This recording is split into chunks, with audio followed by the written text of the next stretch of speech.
حضرت موسیٰ علیہ السلام کا زمانہ مبارکہ ہے.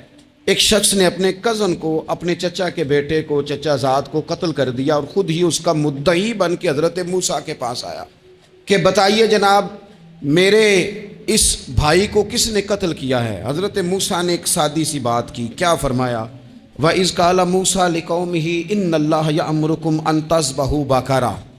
حضرت موسیٰ علیہ السلام نے اپنی قوم سے کہا کہ اللہ تمہیں حکم دیتا ہے کہ ایک گائے ذبح کرو.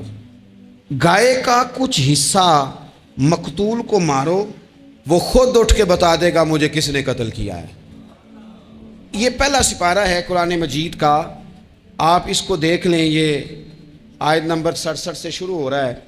تو اب وہ چونکہ ذبح کرنا نہیں چاہ رہا تھا، اس کو پتا تھا کہ مجرم تو میں خود ہوں، وہ ذبح چونکہ کرنا نہیں چاہ رہا تھا، اس سے کہا کہ مارو ایک حصہ گائے کا، اس کو تو یہ اٹھ کے بتا دے گا. تو اس نے جواب کیا دیا؟ قالوا اتتخذون ہزوا، کہنے لگا آپ میرے ساتھ مذاق کرتے ہیں، کبھی ایسا بھی ہوا ہے؟ قال اعوذ باللہ ان اکون من الجاہلین.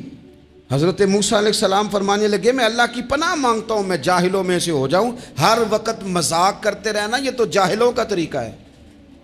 کن کا ہے؟ حضرت موسیٰ نے کہا ہے، قرآن پاک ہے.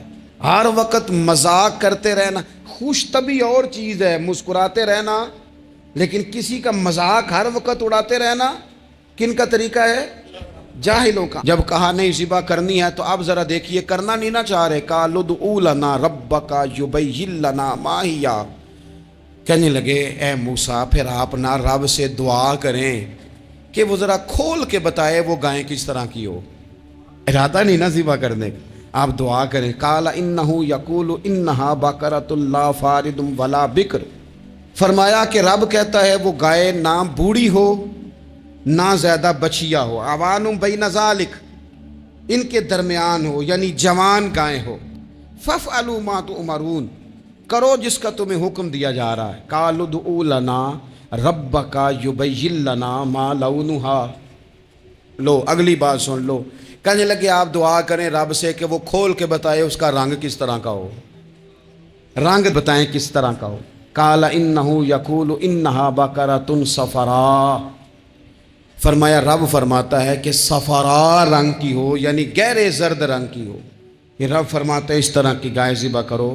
فاقع لونھا تسر الناظرین، اور جب کوئی اسے دیکھے تو اسے اچھا بھی لگے، آنکھوں کو اچھی لگے وہ گائے، اس طرح کی گائیں ذبح کرو. لو اتنی باتیں بتا دی. قالوا ادع لنا ربک یبین لنا ما ہی، کہنے لگے نہیں آپ پھر دعا کریں اللہ ذرا کھول کے بتائے گائیں کس طرح کی ہو. ان البقرہ تشابہ علینا، ہمیں ذرا گائیں پر شبہ پڑ گیا ہے کس طرح کی ذبح کرنی چاہیے. وَإِنَّا انشاءاللہ لمہتدون، اگر اللہ نے چاہا تو ضرور ہم ہدایت پا جائیں گے. پھر اللہ تعالیٰ نے فرمایا کہ قال انہ یقول انہا بقرۃ لا ذلول تثیر الارض، گائیں اس طرح کی ہو کہ وہ کبھی کھیتی میں نہ چلائی گئی ہو، یعنی اس کو کبھی کام نہ اس سے لیا گیا ہو. بیل کو لوگ لگاتے تھے نا، جو کام آج ٹریکٹر سے لیا جاتا ہے وہ گائے بیل سے لیا جاتا تھا. تو وہ کھیتی باڑی کے کام نہ اس کو لگایا گیا ہو. ولا تسقی الحرث، اور نہ اس سے پانی نکالا گیا ہو، نہ کھیت چلانے ہل چلانے میں لگائی گئی ہو. اور وہ جو کنواں ہوتا تھا جس کے گرد گائیں گھومتی تھی، تو کہا وہ بھی کام اس نے نہ کیا ہو گائے نے. مسلمۃ لا شیۃ فیہا، وہ ہر عیب سے پاک ہونی چاہیے. قالوا الآن جئت بالحق، اب کہنے لگے اب آپ صحیح بات لے کے آئے ہیں، اب سوال ختم ہو گئے نا. کہنے لگے اب آپ بات فذبحوہا، انہوں نے ذبح کر دی. وما کادوا یفعلون، پر ایسا کرتے نظر آتے، لگتا نہیں تھا کریں گے ذبح پر ذبح. اچھا یہ گائیں پھر ملی کیسے؟ امام خازن کہتے ہیں کہ ایک نیک آدمی تھا، تو اس کا آخری وقت آ گیا تو اس کے پاس جو کل جمع پونجی تھی وہ ایک بچیا تھی، گائیں کی بچی، بچیا ویڑی، اس کے پاس وہ ایک بچیا تھی صرف. تو اس نے اس طرح کیا کہ اس کی گردن پر ایک مہر لگائی، اللہ کے نام پر بطور امانت اس نے اس کو جنگل میں چھوڑا. کہا یا اللہ میرا بیٹا ایک ہی ہے، وہ بھی چھوٹا ہے، اس کی حفاظت کرنا اور میرے بیٹے کو پہنچا دینا. بچہ بالغ ہو گیا. اس کی ماں نے کہا بیٹا جو امانتیں رب کے پاس رکھوائی جائیں نا ان میں خیانتیں نہیں ہوا کرتی. جا جا کے جنگل میں آواز دے تیری گائے واپس آ جائے گی۔ اس نے جا کے جنگل میں آواز دی کہ وہ جو میرے باپ نے امانت رکھوائی تھی وہ کدھر ہے؟ وہ نشان لگی ہوئی گائیں دوڑتی ہوئی اس کے پاس آئی۔ واللہ خیر الرازقین، جب رب بندوبست کرے، جب اللہ بندوبست کرے تو پھر معاملہ اور ہوتا ہے۔ وہ گائے آ گئی۔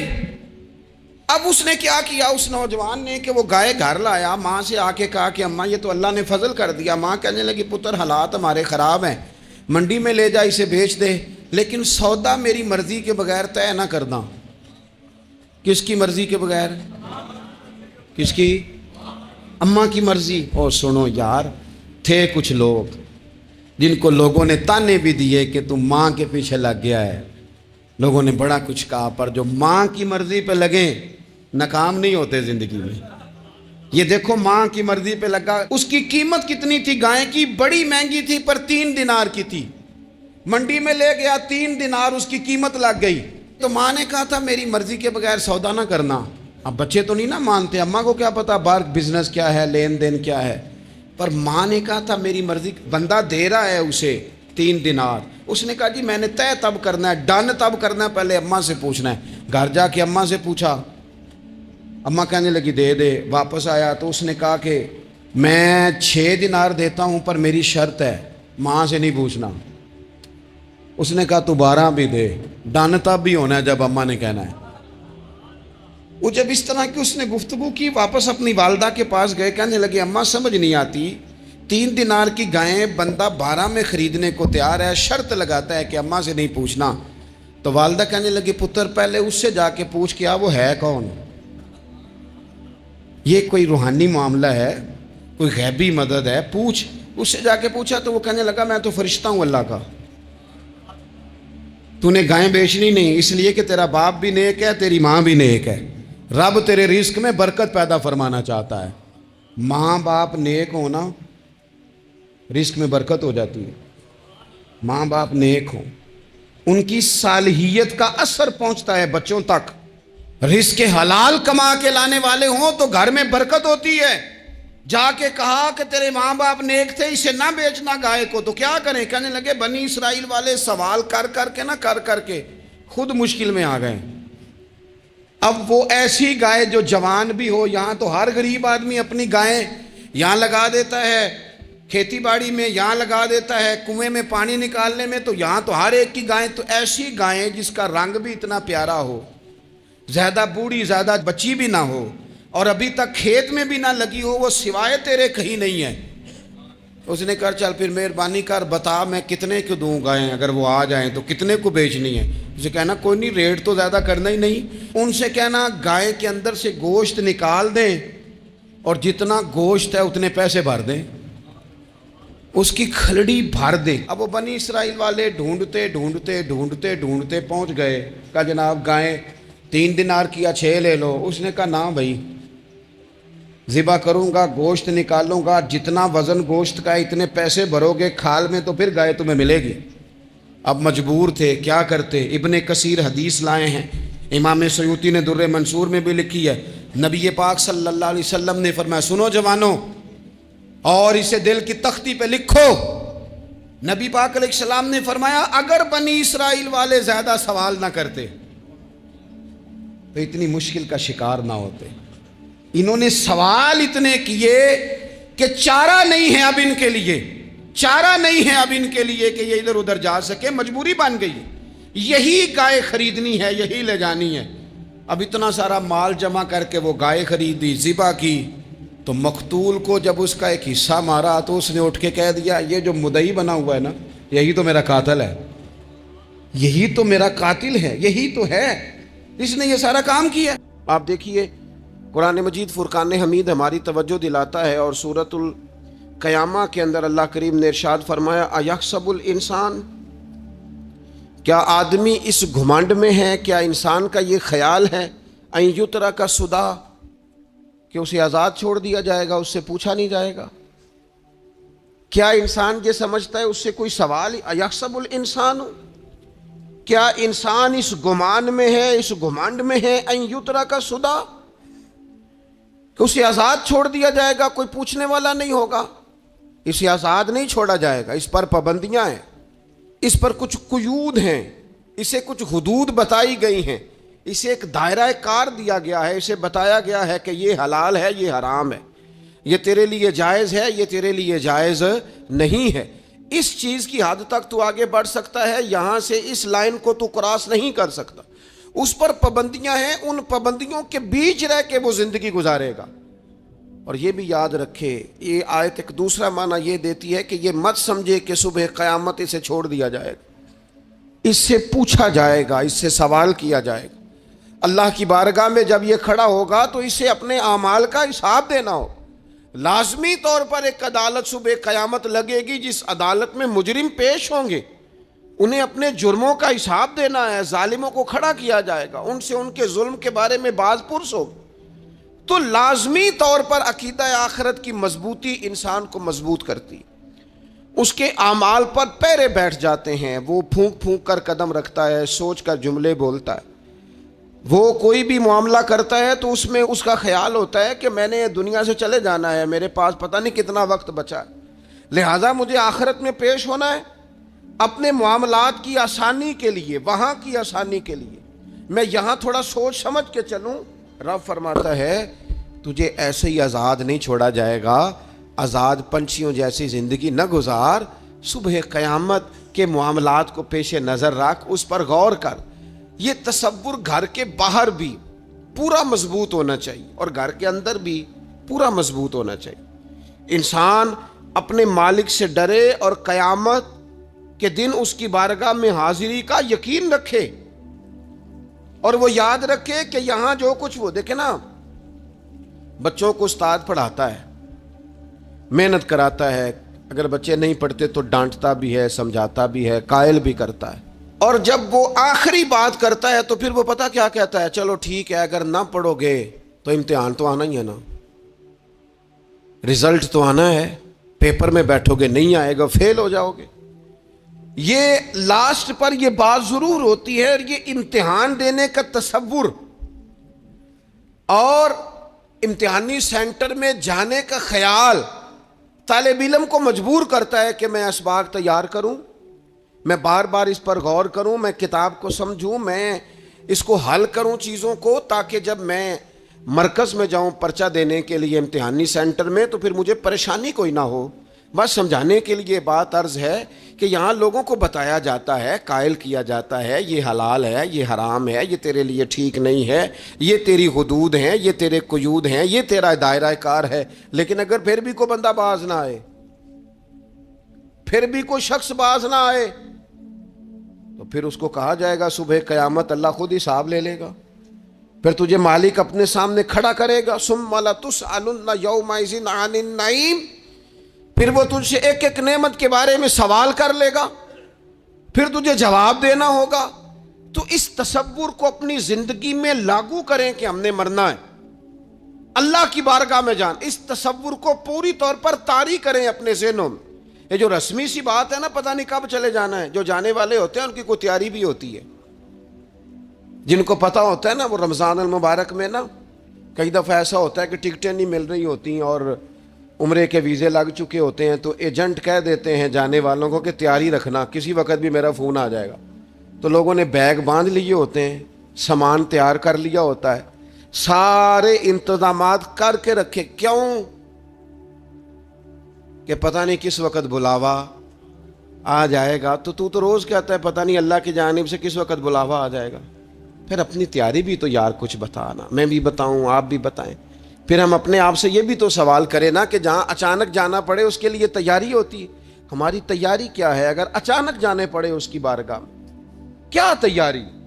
روز دیکھ رہے ہیں نا، کچھ لوگ روڈ پہ چڑھے تھے پہنچ نہیں سکے، ہاسپٹل گئے تھے پہنچ نہیں سکے، کچھ لوگ کسی فیلڈ میں کام کر رہے تھے، ڈگری نہیں مل سکی، جا ہی نہیں سکے، وقت آ گیا۔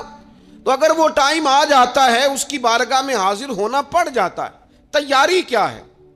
نبی پاک علیہ الصلوۃ والسلام گھر کے اندر اپنے گھر والوں کی تربیت کے لیے اور تعلیم امت کے لیے ایک دعا مانگتے تھے۔ حضرت عائشہ صدیقہ کہتی ہیں حضور دعا مانگتے تھے، مشکات میں موجود ہے۔ کیا دعا تھی؟ اللہم حاسبنی حسابا یسیرا، اے اللہ ذرا حساب آسان کر کے لینا. یہ حضور تعلیم امت کے لیے دعا مانگتا، اللہ حساب ذرا آسان کر کے لیجیے، مالک کرم فرمانا.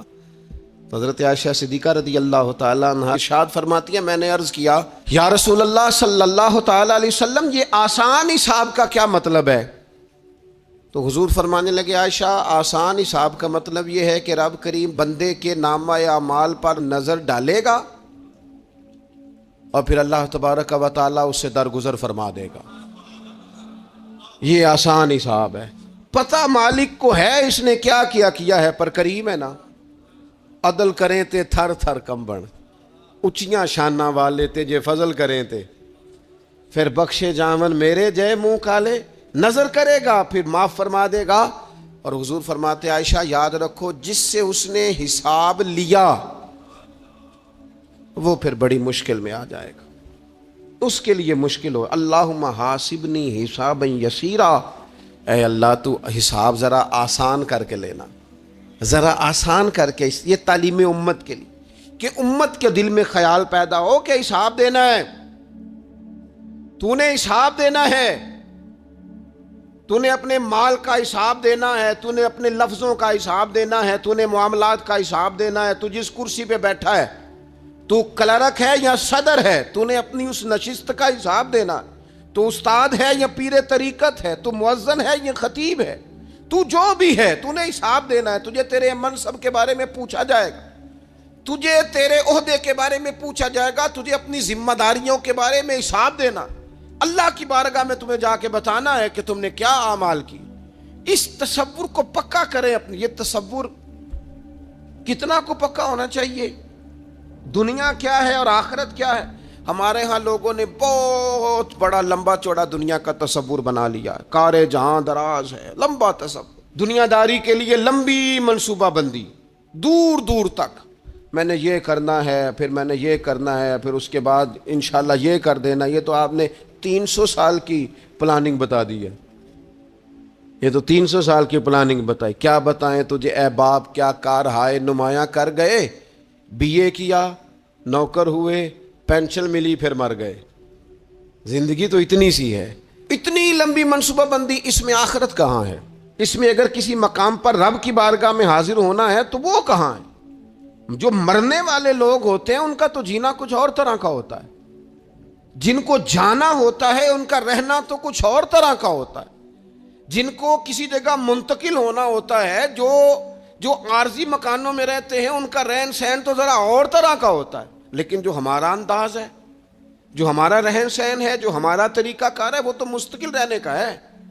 وہ تو لگتا ہے کہ کبھی چھوڑنے والے نہیں ہیں. اس میں تو کوئی ایسی چیز نظر نہیں آتی کہ جس میں ہم محسوس کریں کہ ہم نے چھوڑ کے جانا ہے. لیکن نبی پاک علیہ السلام نے جس دنیا کو ہم بہت بڑی دنیا سمجھتے ہیں، حضور نے اس کی مثال کیا دی. صحیح مسلم کی حدیث ہے. دیکھیں کتنا کھول کر اور کتنا آسان کر کے رسول پاک ہمیں بات سمجھاتے ہیں. دنیا کیا ہے، آخرت کیا ہے، یہ والی زندگی کیا ہے، آخرت کی زندگی کیا ہے، بالکل کھول کر واضح کر کے نبی پاک علیہ الصلوۃ والسلام فرمانے لگے دنیا اور آخرت کی مثال اس طرح ہے جس طرح دریا بہ رہا ہو اور کوئی آدمی اس میں انگلی ڈبوئے، جتنا پانی اس کی انگلی کو لگ گیا یہ دنیا ہے، اور جو باقی ٹھاٹھے مارتا دریا پیچھے ہے، سمندر پیچھے ہے، وہ سارا آخرت ہے. یہ اتنی سی دنیا ہے، یہ صحیح مسلم میں موجود ہے. اتنی سی دنیا کے لیے اتنے پاپڑ بیلنا، اتنی سی دنیا کے لیے اتنے ظلم کرنا، اتنی سی دنیا کے لیے اتنے حق ضائع کرنا، اتنی سی دنیا کے لیے اتنے لوگوں کے دل توڑنا، اتنے حقوق پہ ڈھاکہ ڈالنا، اتنا جبر کرنا، لوگوں کا مال کھانا، لوگوں کو تکلیف دینا، عزتیں اچھالنا، اتنی سی دنیا کے لیے. حضور فرمانے لگے اتنی سی ہے یہ دنیا، جتنا انگلی کو پانی لگ گیا ہے وہ جنت، جو نری جنت نہیں، خدا کا فضل ہے، جو اللہ کی عطا ہے اپنے بندوں کے لیے. میرے کریم فرمانے لگے اس جنت میں وہ نعمتیں ہیں نہ کسی آنکھ نے دیکھی، نہ کسی کان نے سنی، نہ تمہارے دل پر کبھی خیال ہی گزرا ہوگا کہ ہمارا رب ہمیں یہ عطا فرمانے والا ہے. تھوڑا سا نا 24 گھنٹوں میں کچھ ٹائم اپنی آخرت کے لیے. اپنے سارے معاملات کو مرتب کرتے ہوئے کچھ زندگی کے کام اپنی آخرت کے لیے. آپ یقین کریں بچوں سے لے کر بڑوں تک، ان پڑھ سے لے کر پڑھے لکھے تک، ہم نے جس کو اپنے مزاج کے مطابق کم فہم سمجھا اس سے لے کر دانشور تک دوڑ لگ گئی دنیا جمع کرنے کی. وہ ایک سوچ حضرت سلطان باہو رحمت اللہ علیہ فرمانے لگے، ہزاروں لوگ ان کی خدمت میں آیا کرتے تھے تو کہتے ہیں رب دا طالب کوئی نہیں ملیا، ات جو ملیا ہے طالب زردہ ہو. یہ تو دعا کرانے آئے ہیں کہ میرا کاروبار نہیں چلتا، یہ تو دعا کرانے آئے ہیں کہ جناب وہ میرا جو ہے وہ فلانا کیس سلجھ گیا. رب دا طالب کوئی نہ ملے. کوئی ایسا تو آتا جو کہتا میری اس سے ملاقات کرا دے، کوئی طریقہ بتائیں مالک معرفت کیسے دیتا ہے. کوئی تو ایسا آتا جو کہتا کہ آؤ نہ کچھ باتیں درد کی کریں، کچھ عشق رسول کی تم کرو، کچھ محبت مصطفیٰ کی میں کروں. کچھ ایسے آتے جو کہتے آؤ نہ کوئی ذکر چھیڑے صدیق اکبر کا، کوئی بات کریں سیدنا فاروق اعظم کی، کچھ تذکرے ہو جائیں عثمان غنی کے، تھوڑی دیر ہو نہ جائے مولا علی کا تذکرہ. کچھ لوگ ہوتے نا ایسے جو اس طرح کے ہوتے، لیکن وہ ہر وقت دنیا داری، ہر وقت. اچھا کہیں اکتاتے بھی ہیں نا، تھک گئے کاروبار کر کر کے، کہیں اکتاتے بھی ہیں تو کرتے کیا ہیں؟ سیر کرنے چلے جاتے ہیں. میں جی بور ہو گیا ہوں کام کرتے کرتے، چلو میں اب ٹھنڈے علاقے میں چلتا ہوں.